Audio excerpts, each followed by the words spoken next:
In the Hindu myth, Shiva is a hermaphrodite. Like the mushroom, Shiva has a penis, one testicle, and a breast. In the book of Genesis, Eve was created from the rib of Adam. Actually, at this point, Adam is a hermaphrodite. Male and female he created them, and blessed them, and he called their name Adam, in the day when they were created.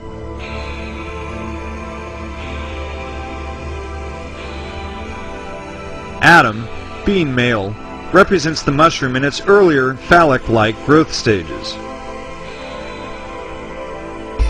while Eve, the female, is the womb-like opening of the gills. The reverse side, the single breast of the cap, is literally the Eve of the mushroom.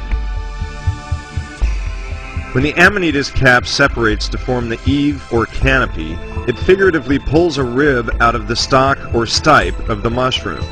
The mushroom's universal veil tears away from the ribs and drops down, forming a skirt or apron. The Eve of the mushroom appears to be born from the rib or from the side of the male portion of the mushroom.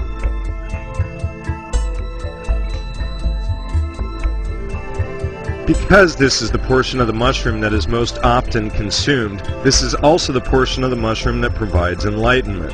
The female provides enlightenment, and the female comes from the rib of the male. But there is another story in the Bible of enlightenment coming from the side of man. Not only is Eve born of the rib of Adam, but Jesus hanging on the cross is lanced in the rib, and out of his side comes the blood that is collected into the Holy Grail. So out of the rib comes the enlightenment once again.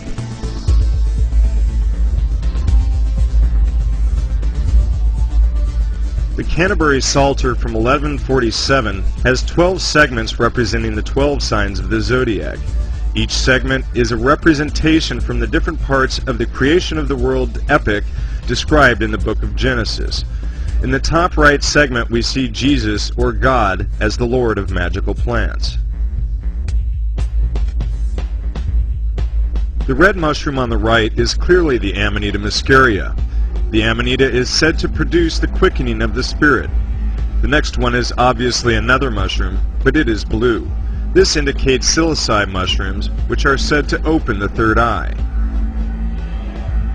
Next may be a depiction of a Syrian rue pod, shaped as a mushroom, which happens to match this in color as well as a similar structure. Syrian rue, or Paganum harmala, is known to increase the effects of other compounds and also possesses other qualities.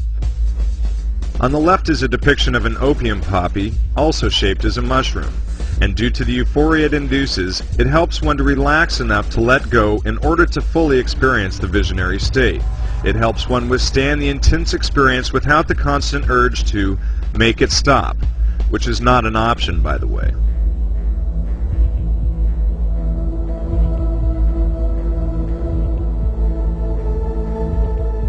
Another panel depicts the scene in the Garden of Eden with the serpent. Notice that the serpent has the entwined staff, which is actually the stem of a mushroom. It looks a bit like the Amanita muscaria, although it does appear to depict some type of silici mushroom, or other types of mushrooms as well. At the very top of the center tree, or serpent-entwined mushroom, may be seen little mushrooms inside the cap.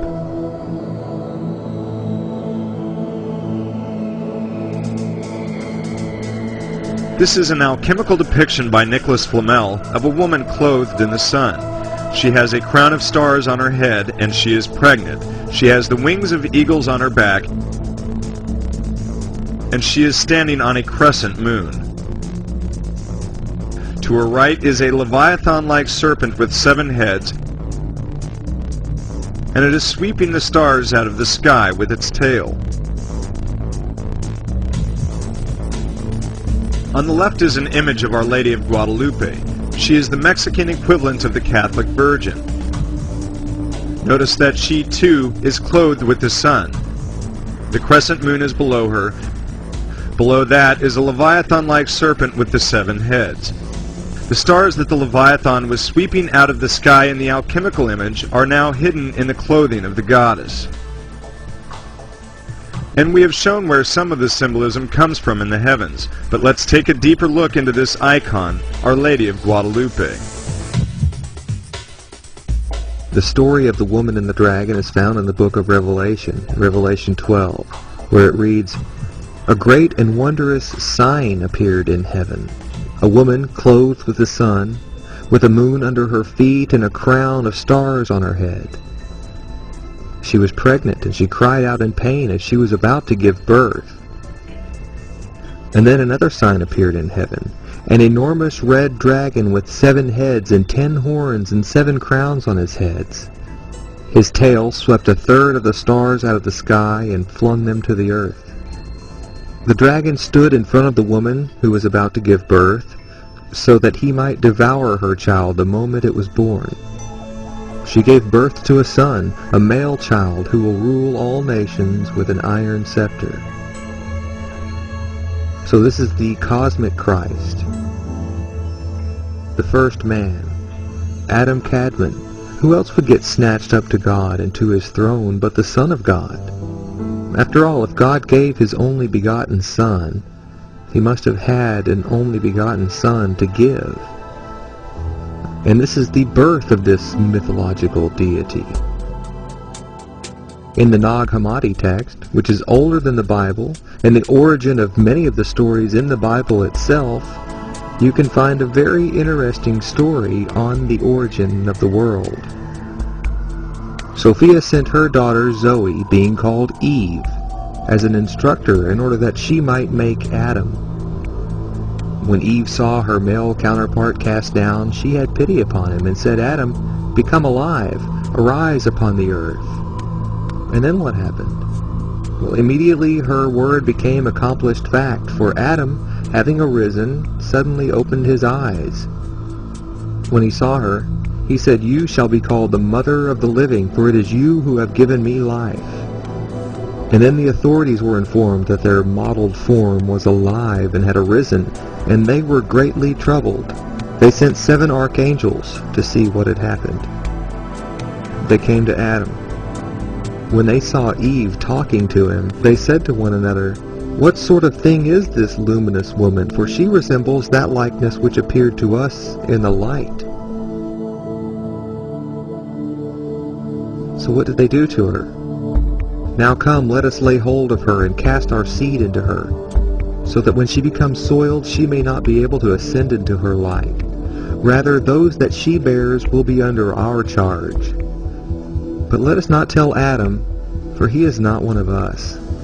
Rather, let us bring a deep sleep over him and instruct him in his sleep, to the effect that she came from his rib, in order that his wife may obey, and that he may be lord over her."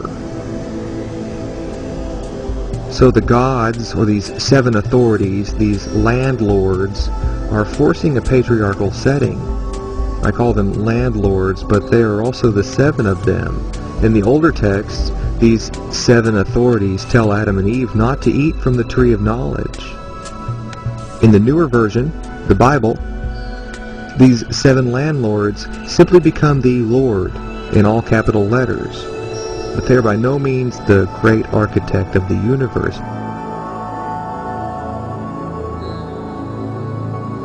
They represent a governing body, and in this story they represent the governing body of the Garden of Eden.